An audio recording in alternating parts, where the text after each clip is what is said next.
And we've got an interesting development from the Coalition side when it comes to the voice to Parliament. So we thought they'd block the machinery around the referendum, but maybe not.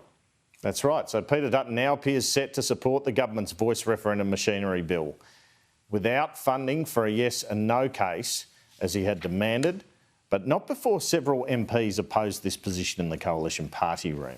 Special Minister of State Don Farrell met again with his shadow counterpart Jane Hume last night, warning her that if the Coalition did not support this bill, which sets up the voice referendum, the Greens and Independents were ready to, and some of their amendments might get up. So Jane Hume presented a position to the party room that the Coalition would drop its demands for funding for a yes or no campaign.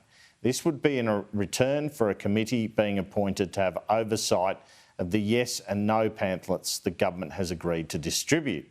Those who spoke against the Coalition changing position on this in the party room and thought they should hold the line on public funding for the no campaign included Keith Pitt, Ross Cadell, Henry Pike, Slade, Brockman and Terry Young. But supporting the position of Mr Dutton and Ms Hume were Jenny Ware, David Gillespie, Mark Coulton and Andrew Bragg, all who got up to speak. Acting Senate Leader Don Farrell spoke on Sunday Agenda about the importance of the Coalition supporting this bill and what it would mean if they didn't.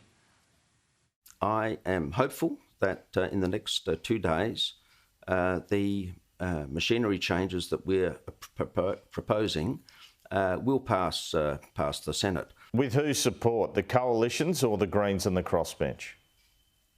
Well, I'm talking to all of them. I just wonder if that weakens the vote, though, that weakens the prospect of the voice getting up if you can't even get the Coalition on the line, over the line on the bill to set up the referendum itself. Yeah, look, I agree with you, Andrew. That would be very disappointing.